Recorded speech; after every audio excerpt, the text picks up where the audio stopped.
موت، زندگی، بیماریاں، خوشیاں، یہ سب ہماری لائف کا حصہ ہیں. ان کو بہت زیادہ ویلیو نہیں دینی چاہیے. زندگی کی پوری کوشش کرنی چاہیے کہ ہم زندہ رہیں، اللہ کی بہت بڑی نعمت ہے، لیکن تیار ہر وقت موت کے لیے رہنا چاہیے. انسان کسی بھی ٹائم، کوئی بھی کبھی بھی مر سکتا ہے. بس یہ اپنے بارے میں بھی عقیدہ رکھ کے بیٹھ جائیں.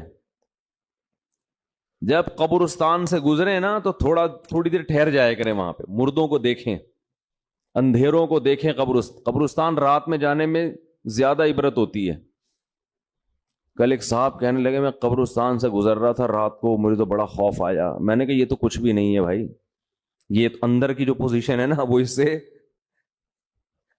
بولو بھائی، اوپر جو تمہیں خوف آ رہا ہے تو کچھ بھی نہیں ہے. اصل تو پروگرام کہاں ہو رہا ہے؟ جو ڈرونے ہو رہے ہیں نا پروگرام، وہ اندر ہو رہے ہیں. اور جو قبر کھول کے دیکھو نا تو اس میں کہہ رہے تھے، ہاں وہ مجھے کہہ رہے تھے کہ مجھے ہڈی نظر آئی اتنی بڑی گھٹنے کی، ٹانگ کی، ایک انسان کی نا قبرستان میں، یہ والا. تو وہ کہنے لگے یار یہ ہڈی نا پوری اس کی، یہ گھٹنے سے لے کے نیچے تک. تو میں نے اور ڈرا دیا. رمضان تھا، ہم نے کہا بھی تھوڑا سا خوف کا ہے، ہم نے اور ڈرا دیا اس کو. ہم نے کہا دیکھ لو یہ آدمی صبح صبح نہا دھو کے کوٹ ٹائی لگا کے آفس جایا کرتا ہوگا. اب مجھے کیا پتا کوئی رکشے والا تھا، ٹیکسی والا تھا، یا کوئی بہت بڑا آفیسر تھا، لیکن آفیسروں کا بھی حال بہرحال ہوتا تو یہی ہے نا.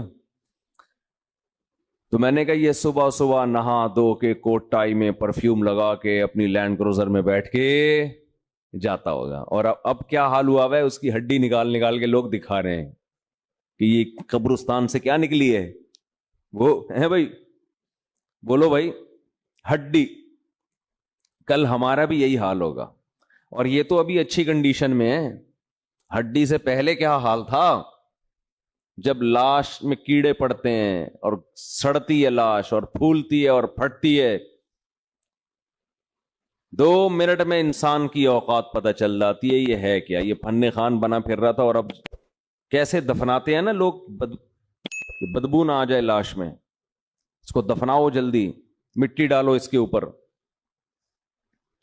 تھوڑے دن تک اس کی حفاظت ہوتی ہے قبر کی، اس کے بعد بھول جاتے ہیں. اور گورکن اس کا ایسا فائدہ اٹھاتا ہے ایک ایک قبر میں. یہ تو قیامت کے دن جب پاپوش کے قبرستان سے اور یہ محمد شاہ کے قبرستان سے جب مردے اٹھیں گے تو پتا چلے گا کہ آدھی آبادی تو ایک ہی قبرستان سے اٹھ رہی ہے. ایک ایک قبر سے 25-25 لوگ نکل رہے ہیں. ایک ایک قبر میں جو ہے نا گورکن کئی مردوں کو ڈال رہا ہے. وہ بھی پریشان ہے کہ یار اتنے مردے کدھر ٹھکانے لگاؤں میں. تو یہ حال ہے انسان کا. ہڈیاں نکل رہی ہیں، لاش، کسی کے کوئی انگلی نکل آئے گی اندر سے، کیسا حال ہوتا ہے. اور یہ غنیمت ہے. لیکن اس قبر کے اندر ایک برزخ کی قبر ہے. جیسے جب آپ سوتے ہو، آرام کرتے ہو، ایک آپ کی وہ کنڈیشن ہوتی ہے جو آپ بستر پہ لیٹے ہوئے ہو، ایک وہ کیفیت ہوتی ہے جو آپ پر سونے کی حالت میں گزر رہی ہوتی ہے. وہ کیفیت زیادہ عجیب ہے اس کیفیت سے جو آپ کو نظر آ رہی ہے. قرآن کہتا ہے فرعون کی ایک لاش وہ ہے جو تمہیں عجائب گھر میں نظر آ رہی ہے، وہ بھی عبرت کی بات ہے. لیکن ایک عالم برزخ میں فرعون پہ جو گزر رہی ہے نا، وہ چیز تمہیں نظر نہیں آ رہی، وہ اس سے بہت زیادہ خطرناک ہے. النار یعرضون علیہا غدوا وعشیا، وہ آگ ہے جس پر فرعون کو صبح اور شام جلایا جاتا ہے. وہ جلنے والا منظر مجھے اور آپ کو نظر نہیں آ رہا، وہ اس سے زیادہ ڈینجرس ہے. تو برزخ کی بھی ایک حیات ہے، برزخ کی بھی ایک زندگی ہے. قبرستان کے نیچے آگ بھی ہے، اور اللہ نے جنت کے باغات بھی رکھے ہیں اس میں. جو مردے کے اوپر جو کیفیات گزر رہی ہوتی ہیں وہ اس سے زیادہ خطرناک ہے. ایک روایت میں آتا ہے آپ صلی اللہ علیہ وسلم نے فرمایا اگر تم قبر کے اندر کے حالات کو دیکھ لو تو مردوں کو دفنانا چھوڑ دو، یہ حال ہو جائے.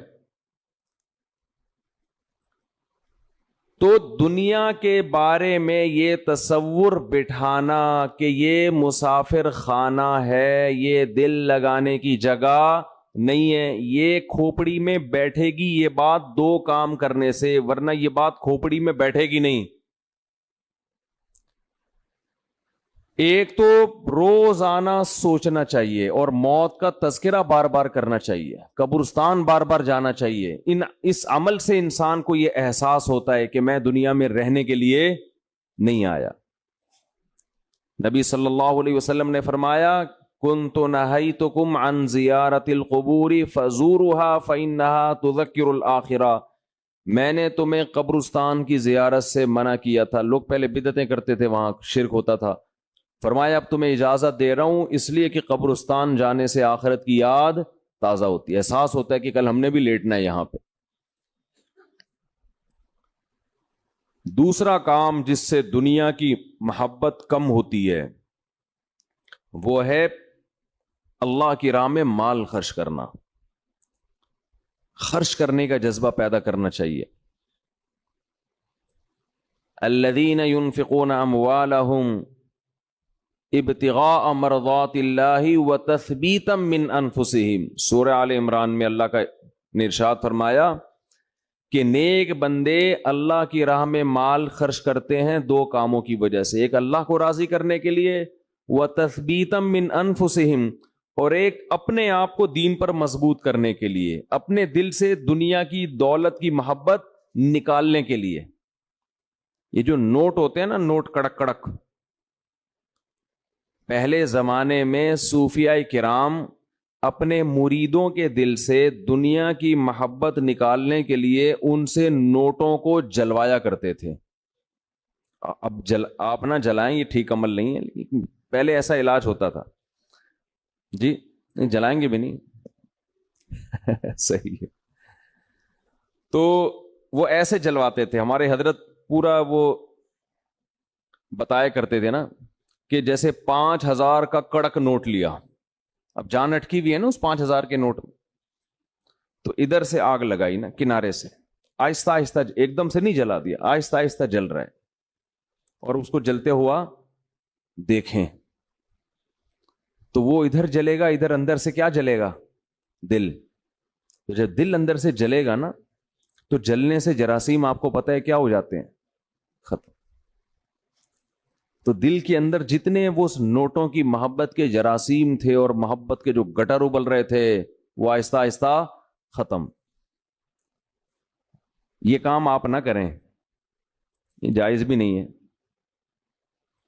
لیکن پہلے بعض صوفیہ کرام یہ کروایا کرتے تھے تاکہ اس کے وہ پہلے پتہ ہے کیسے اصلاح ہوتی تھی؟ مرید کو دیکھتے تھے اس کمبخت کی بیماری ہے کیا، شیخ ٹریس کرتا، آبزرو کرتا تھا کہ اس میں مسئلہ ہے کیا۔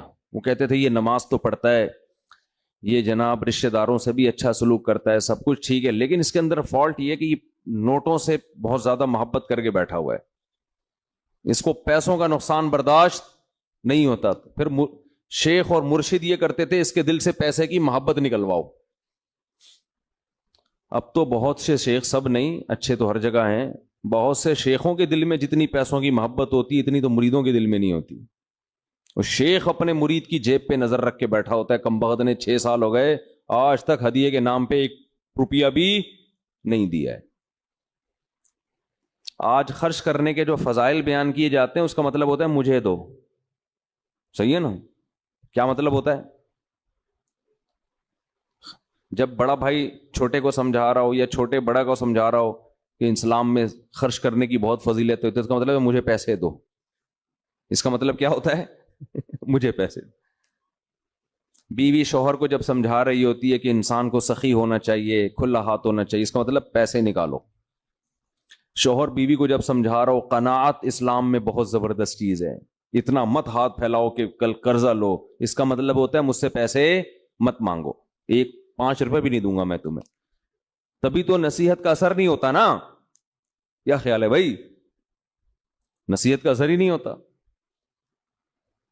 اپنے لیے سخاوت ہونی چاہیے، دوسرے کے لیے قناعت ہونی چاہیے۔ ہمارے ہاں معاملہ کیا چل رہا ہے؟ الٹا۔ تو قرآن کہتا ہے کہ ہمارے نیک بندے اللہ کی راہ میں مال خرچ کرتے رہتے ہیں تثبیتا من انفسہم، اپنے نفس کی اصلاح کے لیے، اپنے دل سے دولت کی محبت نکالنے کے لیے. اپنے اوپر بھی خرچ کریں، اپنے رشتہ داروں پہ بھی. سب سے پہلا حق کس کا ہے؟ رشتہ داروں کا. آج اپنے اوپر خرچ کرنے کے لیے تیار نہیں ہے. حیرت اس پر ہوتی ہے، کنجوسی کی انتہا ہے یا نہیں ہے؟ پھر جو اپنے اوپر خرچ کرتے ہیں لوگ ان پہ انگلیاں اٹھا رہے ہوتے ہیں. اس کے پاس گاڑی کہاں سے آئی، اس کے پاس یہ کپڑے کہاں سے آئے، یہ کہاں سے آیا، وہ کہاں سے آیا. بھائی ہر آدمی تو ضروری نہیں کہ کنجوس ہونا، بعض لوگوں کو اللہ دیتا ہے تو وہ خرچ کرتے ہیں. آج اپنے اوپر خرچ کرنا بھی ایک مصیبت بن گیا ہے. عربی میں دو لفظ استعمال ہوتے ہیں، ایک ہوتا ہے شحیح اور ایک ہوتا ہے بخیل. بخیل کہتے ہیں جس کی جیب سے دوسرے کے لیے روکڑا نہ نکلے، اور شحیح کہتے ہیں اپنے لیے بھی نہیں پیسے نکلتے. وہ چائنا والوں کی طرح قبر میں لے کے جاتا ہے. وہ ملیشیا میں قبرستان ہے، وہاں کروڑ پتی لوگ جب دفن ہوتے ہیں تو دیگوں میں اپنے ساتھ پیسہ لے کے قبر میں جاتے ہیں. وہ آپ یوٹیوب پہ دیکھ لیں، ایسی بہت سی ویڈیو ہیں کہ پورے سونے چاندی کے ساتھ دفن ہوئے ہیں، بہت ہیں ایسی. ہمیں ہمارے نبی نے فرمایا صلی